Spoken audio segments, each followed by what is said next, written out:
summer of 1940, a small group of young men and their aircraft were all that seemed to stand between the British people and invasion by the Nazi war machine. In the months that followed, the few of RAF Fighter Command would engage the Luftwaffe in savage aerial combat over southern England. In the summer of 1968, some of those aircraft were in the skies again to appear in the classic British feature film, Battle of Britain. Now, using unseen footage from that production, this series will tell the real story of the Battle of Britain. Throughout August 1940, the Luftwaffe's relentless attacks on the RAF, in the air and on the ground, had threatened to destroy Fighter Command. But as the Germans switch to a terrifying new attack, the RAF is given a vital breathing space and the opportunity to hit back.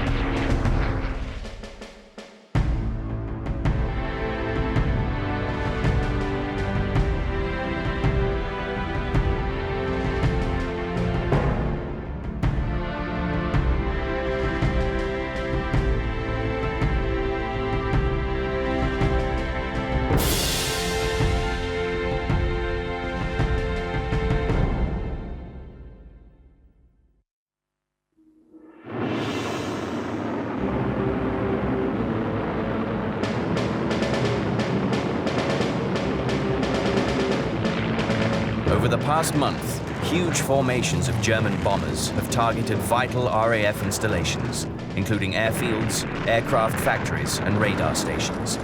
Many, such as RAF Manston, are bombed repeatedly.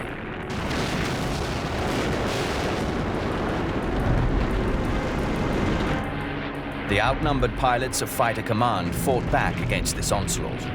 Few in number, they hurled themselves again and again against vast enemy formations.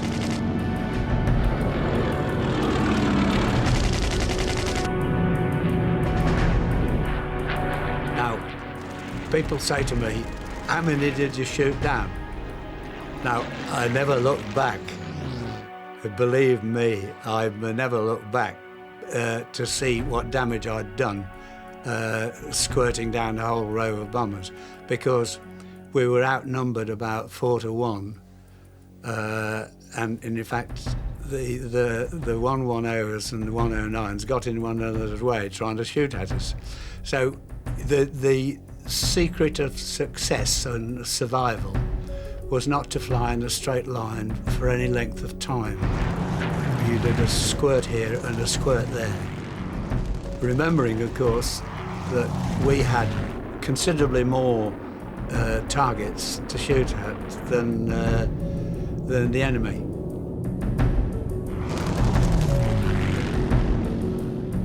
One day I did 5 trips in succession, and it was very stressful. It was more stressful waiting, trying to read a book or sleep. Most people seem to appear to try and relax and sleep.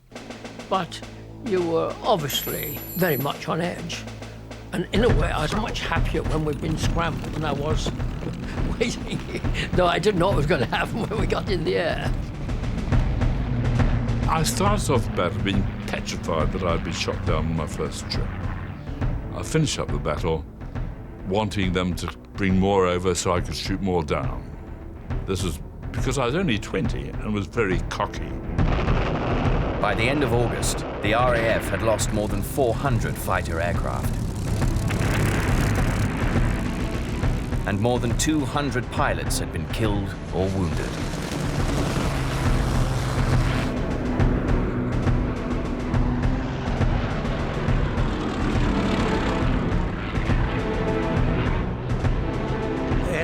Actually was shot down behind me and jumped out with parachute, and it malfunctioned, so he was killed. But after that episode, I definitely didn't make any more friends, close friends. And I'd already shied away from most. And I didn't even know the names of some of the people that joined the squadron and subsequently got killed. For all the skill and courage of its pilots, Fighter Command was in danger of losing the battle for air superiority over southern England.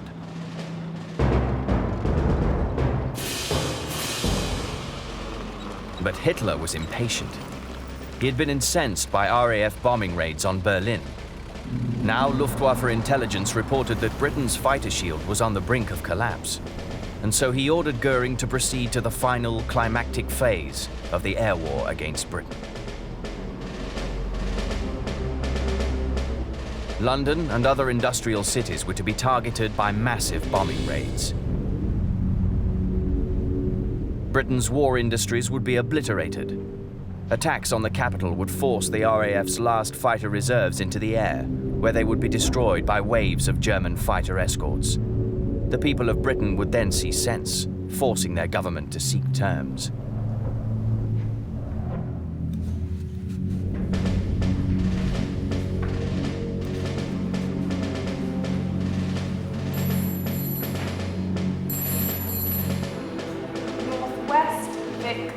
Almost 1,000 German aircraft head for England. RAF controllers, alerted as always by the chain of radar stations guarding Britain's coastline, scramble 11 squadrons. They expect this vast formation to split up when it reaches the English coast, proceeding to RAF airfields and installations across southern England.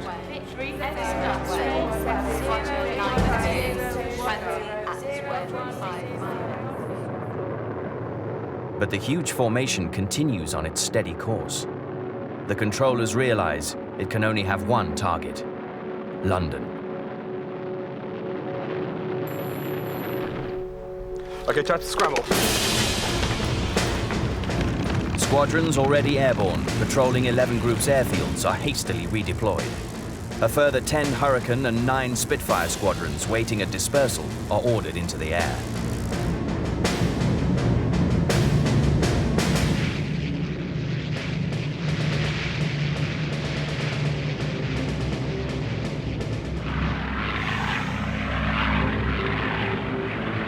The Spitfires of 602 Squadron are amongst the first to make contact with the huge Luftwaffe formation.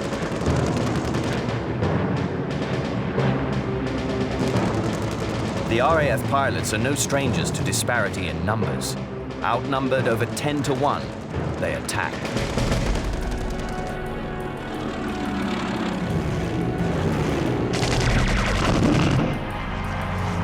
Swarms of Me-109 fighter escorts pounce on the British aircraft, beginning a desperate, twisting dogfight as the bomber formations fly on.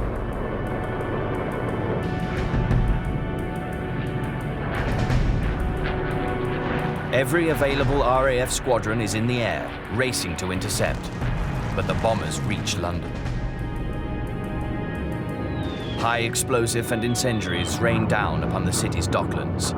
The East End of London is soon ablaze. There were hundreds and hundreds going over. There was no end to them. And everybody was looking up, and because my mother, when she heard a bomber, she would bury her head in the couch and say, "Oh my God, help us." There is intense air combat over Kent and the Thames estuary as British fighter squadrons rip through the returning bombers.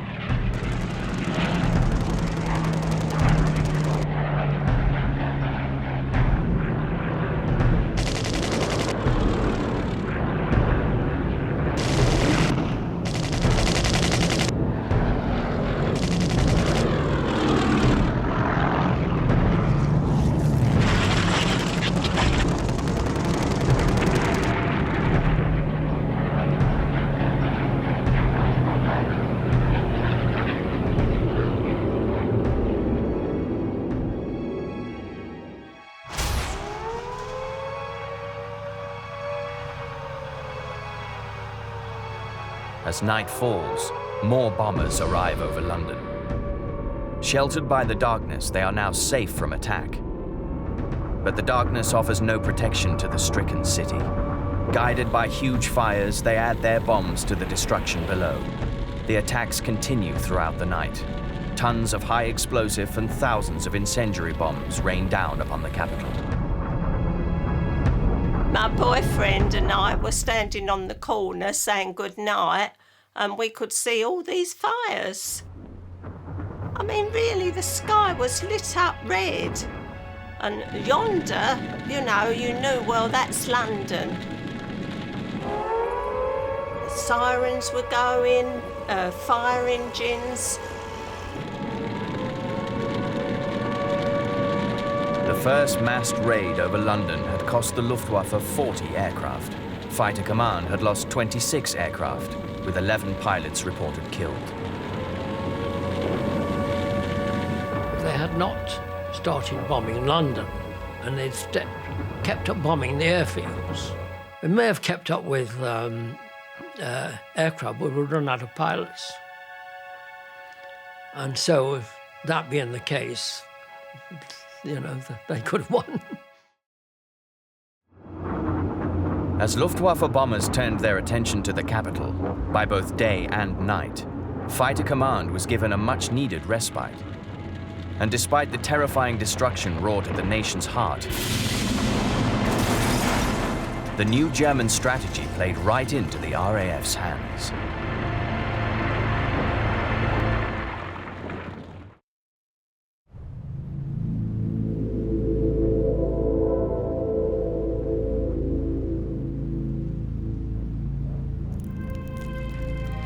As dawn broke over London, about 350 Londoners lay dead, killed by German bombs. 1,500 had been injured.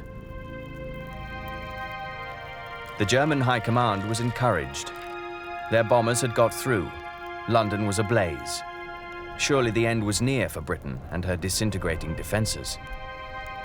The strategy was confirmed. The Luftwaffe would concentrate its efforts on one target: London. Of course, when we see the papers and went to work, they were all saying, "Didn't London have it last night?"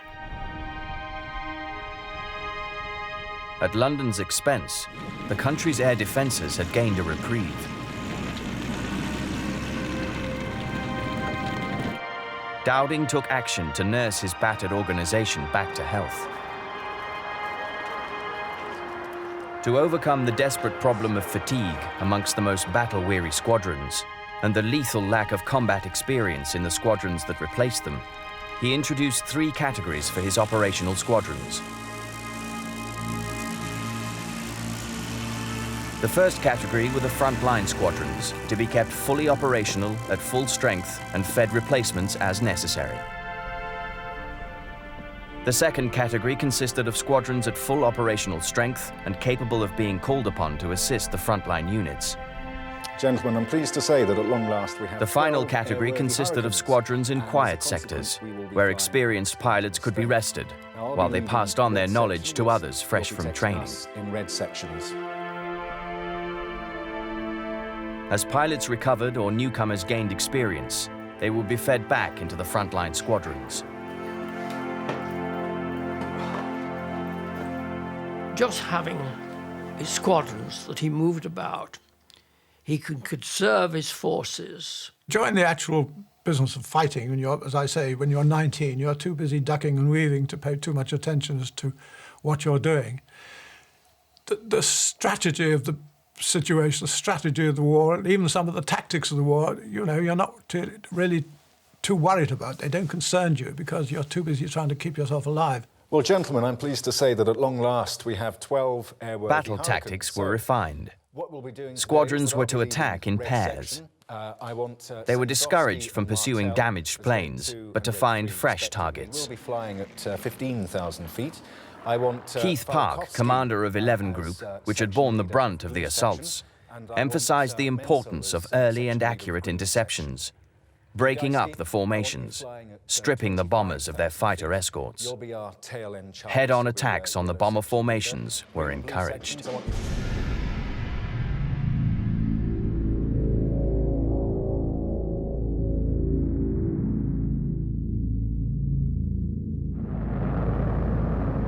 Huge concentrations of aircraft continue to attack London.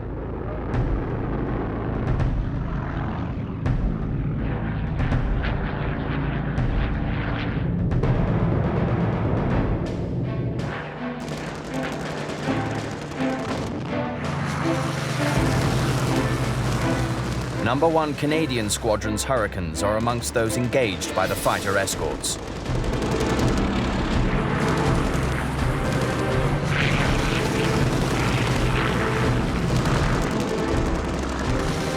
But this earns other squadrons a clear run at the bomber formations.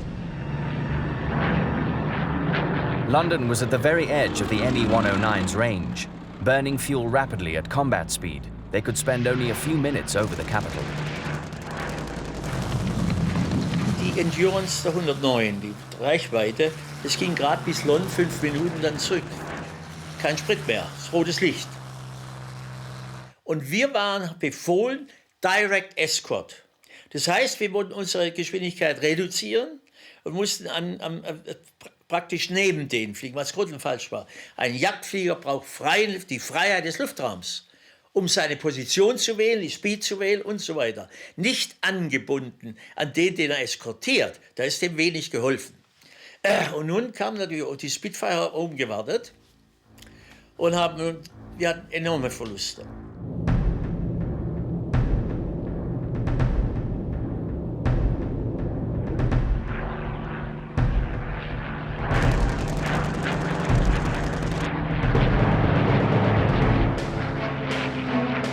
Despite their successes, tensions had surfaced amongst senior RAF commanders.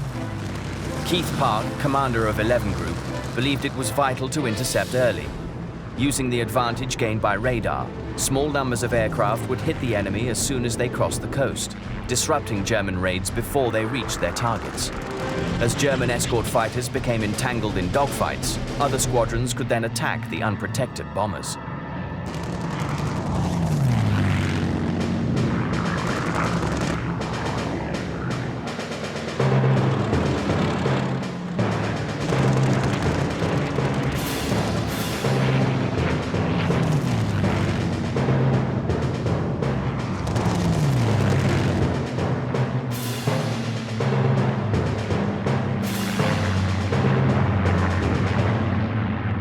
Mallory, commander of 12 Group, believed in assembling several squadrons into one large formation before hitting the enemy with concentrated force and aggression. Keith Park disagreed vehemently with this big wing concept, as did others. Okay, it can make a big impact, but it takes time. And the one thing that wasn't available during the battle was time. And we said, well, what a waste of time. Forming up, and all at that time the bombers are coming in and are probably on the way out. And to imagine sitting around and waiting to form up into a big wing, I'd say would have been a total failure.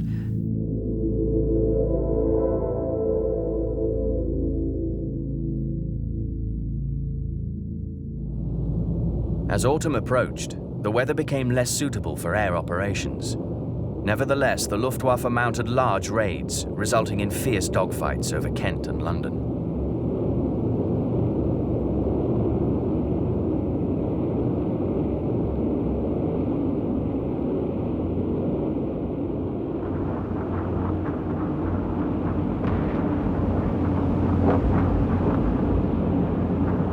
And the nightly Blitz on London continued. In spite of the difficulties of locating the enemy in the dark, attempts were made to intercept these nighttime raiders. The only way you could identify what the airplane was by getting underneath it at night and getting a plan view from looking from underneath up at the shape of the wings. And we slowly flew up and closed in formation behind it, so I could get my gun sight onto it and open fire. One or two interceptions later, that the Air Ministry were pressed by newspapers as to why I had had success at night. The Air Ministry were determined not to give away the fact that we had effective radar or something in our night fighter that allowed us to close in on other aircraft at night. And the Air Ministry said that I had exceptional night vision, cat's eyes, cats are supposed to be able to see by night, I think. That was how my name started.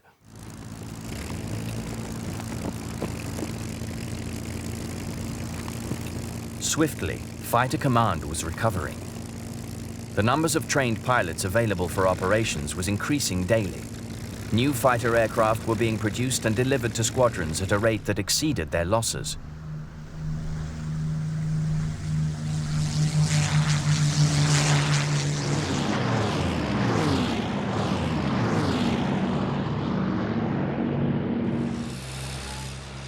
Reich Marshal Goering, meanwhile, reassured by over-optimistic intelligence of the kind he liked and expected to hear, believed the enemy to be fatally weakened.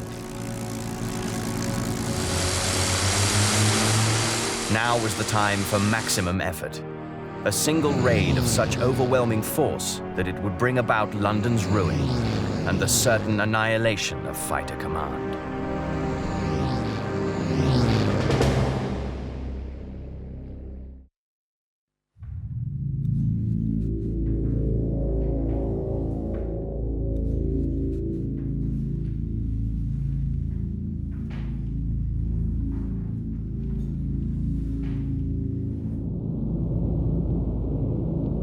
German bomber squadrons rendezvous over the Pas de Calais. Circling above them, the fighter escorts burn fuel as they wait for the huge formation to assemble.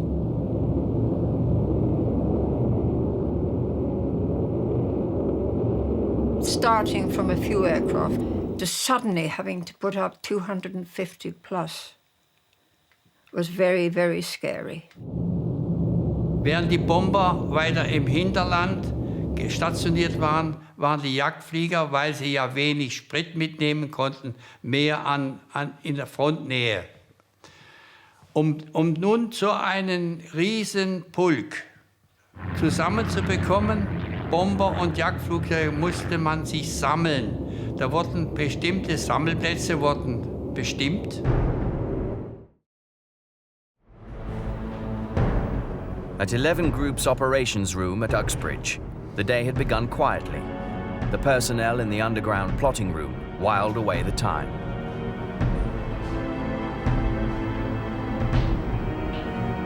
The Prime Minister had chosen this day to make an unexpected call on Park and his command.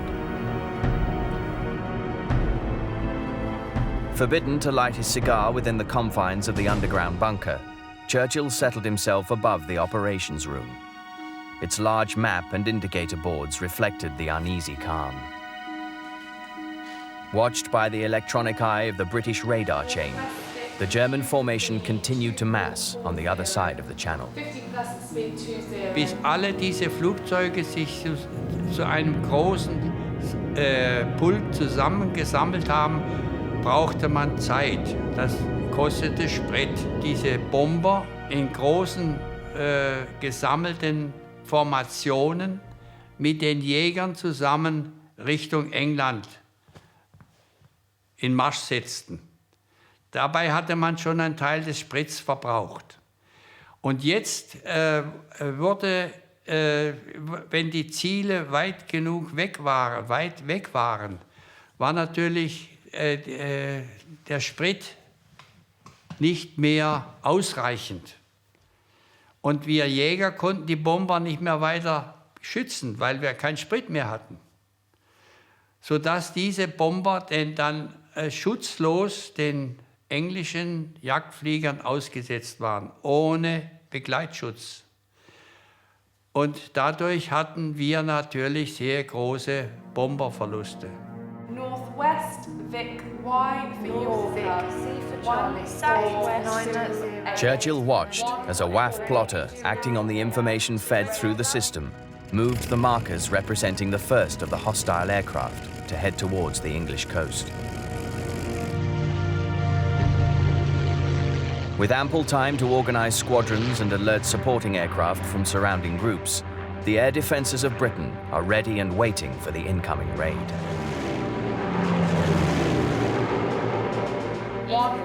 More markers crawl across the plotting table.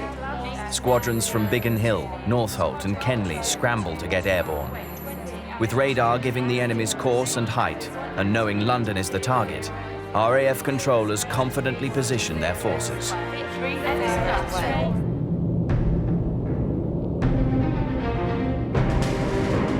As the leading German formations cross the coast, the RAF fighters sweep in.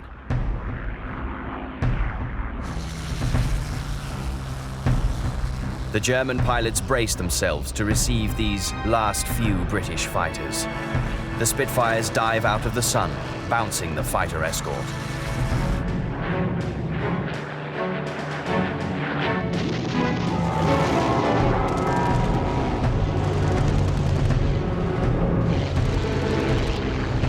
The air is full of weaving aircraft as Me-109s attempt to fend off 5 British fighter squadrons.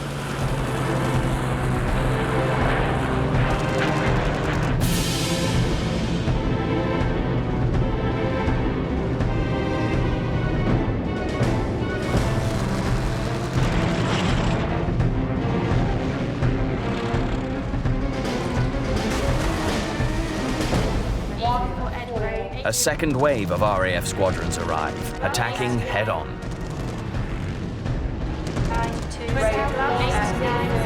The bomber formations struggle towards London. Most of the fighter escorts remain over Kent, entangled in desperate dogfights with RAF Spitfires. At this moment, the big wing of 12 Group joins the action. Given plenty of warning, 5 squadrons of 12 Group, 55 aircraft have assembled and now pile into the fray.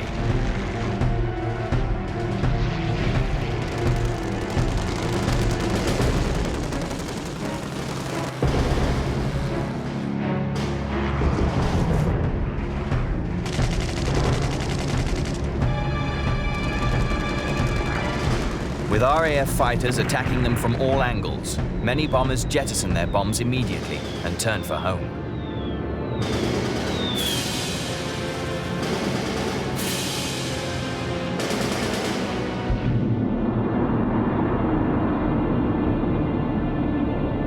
But even as the remains of the morning's raid land back at their bases, another, larger formation was mustering over the coast.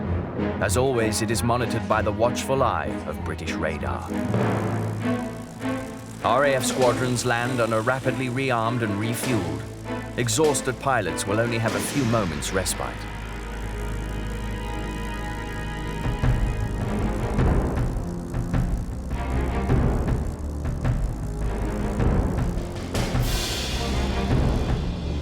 The German formations fly out over the channel in 3 huge columns.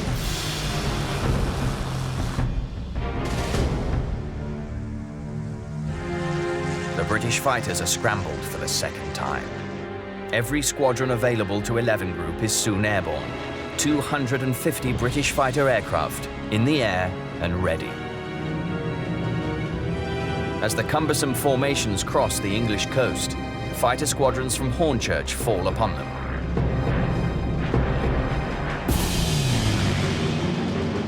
Two German bombers are destroyed before the 109s can intervene, locking the RAF pilots in a frantic dogfight. It is a repeat of the morning's fighting, with one grim variation. The British controllers have assembled a large number of their fighter squadrons at the point where the German fighter escorts will be getting low on fuel.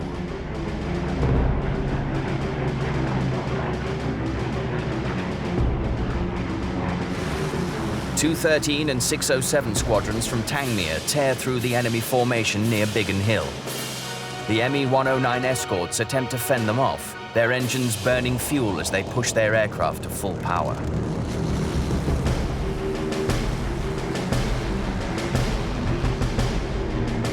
Over London, Duxford's big wing has returned to rejoin the fight.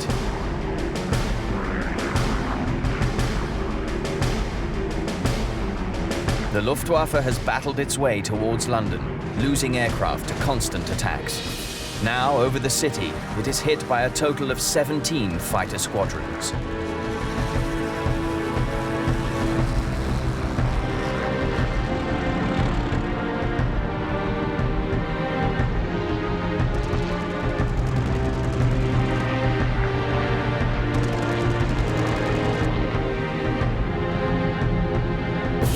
Goering's claims of an enemy on its last legs are revealed as a fantasy of bad intelligence and his own complacency.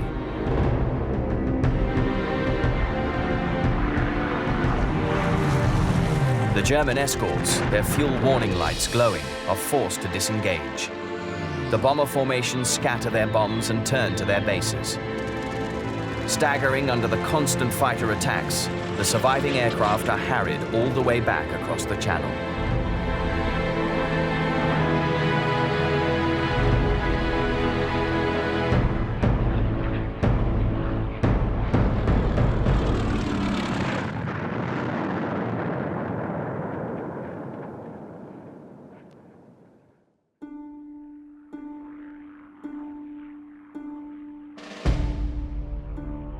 At the end of the day that would become known as Battle of Britain Day, the RAF had lost 26 aircraft and 13 pilots, killed or missing. The Luftwaffe had lost 60 aircraft. An enormous toll, if not the 179 aircraft claimed by RAF pilots. The following day, Goering again claimed that Fighter Command ought to be finished in 4 or 5 days. He dismissed reports from his pilots about the strength and skill of the British fighter defense. But Goering was blind to the truth. His Luftwaffe had been decisively, bloodily repulsed, and Britain's aerial defenses were now stronger than ever.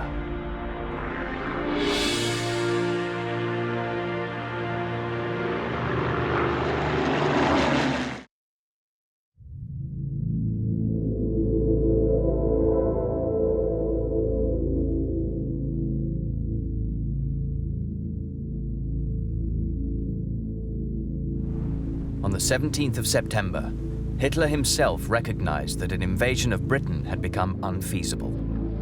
The enemy air force is still by no means defeated. On the contrary, it shows increasing activity. The weather situation as a whole does not permit us to expect a period of calm. The Führer therefore decides to postpone Operation Sea Lion indefinitely.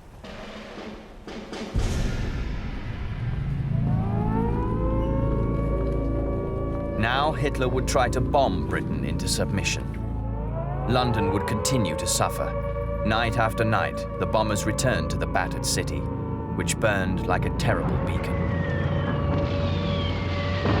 Strangely enough, we expected to be bombed. That was part of the deal. We knew the Germans had the bombers. The worst part was, first of all, the sound of the air raid warning. It's a most frightening, chilling sound, because you knew then that they were coming over. And then the drone of the bombers, which was a very familiar sound, getting louder and louder and louder, and the guns crash, crash, crash, crash, and then the whistling and the bombs falling. I was travelling through London, and you could hardly get off the tube trains. Because of all the people sleeping in the tubes. You have to virtually walk over bodies.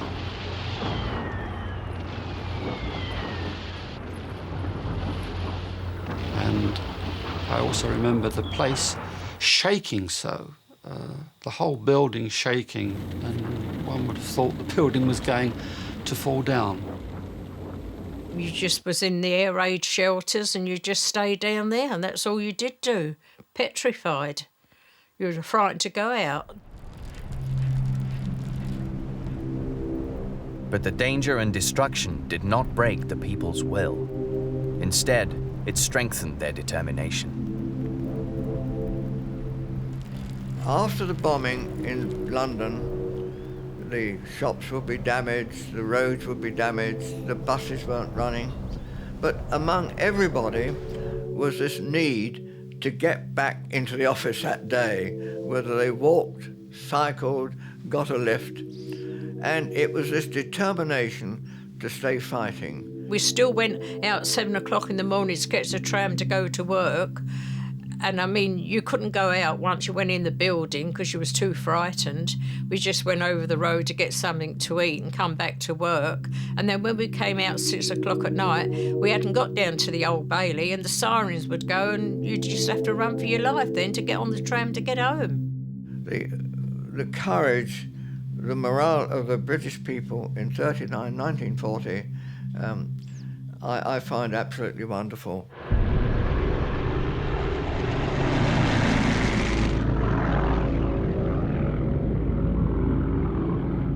Despite their terrible losses on the 15th of September, the Luftwaffe did not entirely abandon daylight attacks. With large numbers of fighter escorts sweeping ahead of them, the bomber formations cross the English coast. Interception by 15 RAF squadrons is swift.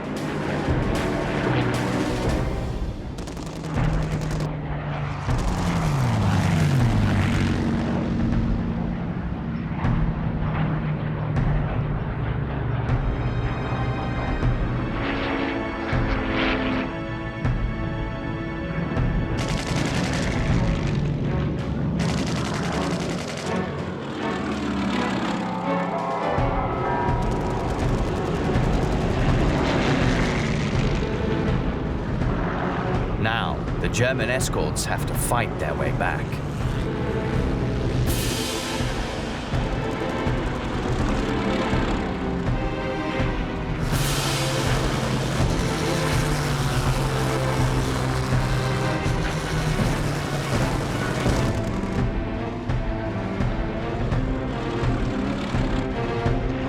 For some, this means a low-level, desperate chase across the English countryside. Others used the 109's greater climb rate to escape the conflict and head for home. At the end of a day when the Luftwaffe failed to hit any of its primary targets, they lost 55 aircraft, the RAF 28.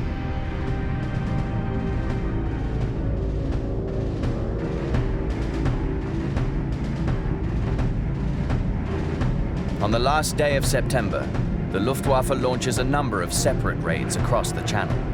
RAF fighters intercept each raid as it crosses the English coast.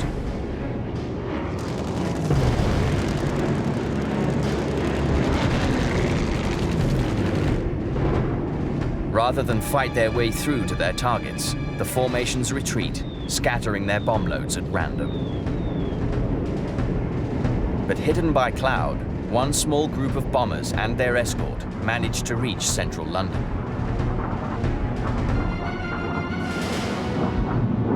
Der 30. September am Nachmittag war ein schlimmes Erlebnis. Wir haben über den Wolken Junkers 88 begleitet.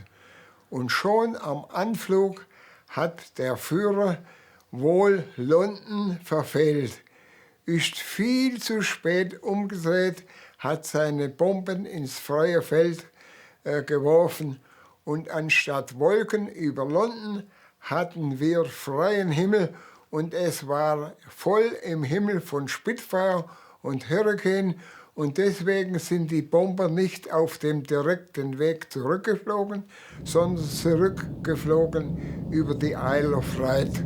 Hat einer nach dem anderen von den Piloten gesagt, zuerst meine rote Lampe brennt, das ist wie im Auto, wenn die rote Lampe brennt, hat man nur noch wenig Sohn. Nach der roten Lampe sagten insgesamt 21 Piloten, mein Motor steht.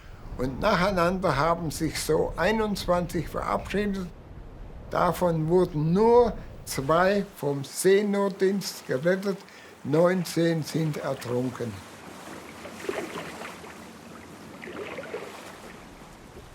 As his pilots perished in the cold waters of the Channel, so too did Goering's vain hopes for the success of his Luftwaffe. The German losses this day, 47 aircraft. The RAF lost 20. It was the last time the Luftwaffe would mount large daylight raids over England. Goering had sent his air force against a nation prepared. As the pilots of Fighter Command rose up to meet the aerial invaders, from the all-seeing eye of radar to the system of communication and control, the pilots of Fighter Command were supported by an air defense system of unparalleled sophistication, far in advance of anything Göring or Luftwaffe intelligence had anticipated. The consequences were more than 900 German aircraft destroyed. The Luftwaffe lost 3,000 of its most experienced pilots and aircrew, killed, injured or taken prisoner.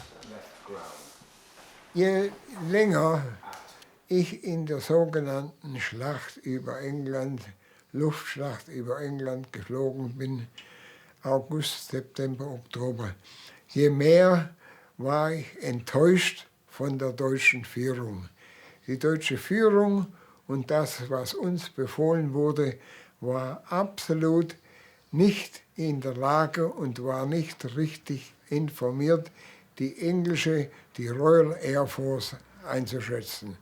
Die Royal Air Force war viel stärker, als wir angenommen haben und als wir geflogen haben.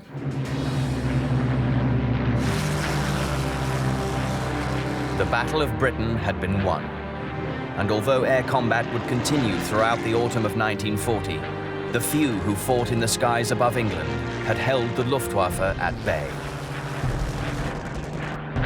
They had stopped the seemingly unstoppable march of the German military machine and ensured that Britain would not crash to defeat as others before them.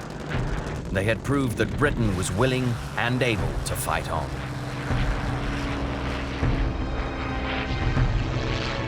By their example, the few gave the people of both the free world and the conquered nations hope and belief in a final victory. Both would be desperately needed in the dark days ahead, for there were many brutal, costly battles yet to be fought. I was very, very proud to have been taking part in what was going on in 1940 over this country. It had tremendous effect on me because when I went into that, because of my background, I was immature, scared, afraid to say boot or goose. I was just a nobody, and it was obvious to me. I was made to feel that in a way. But after the Battle of Britain, I could make decisions on anything. I could do anything and was afraid of nothing.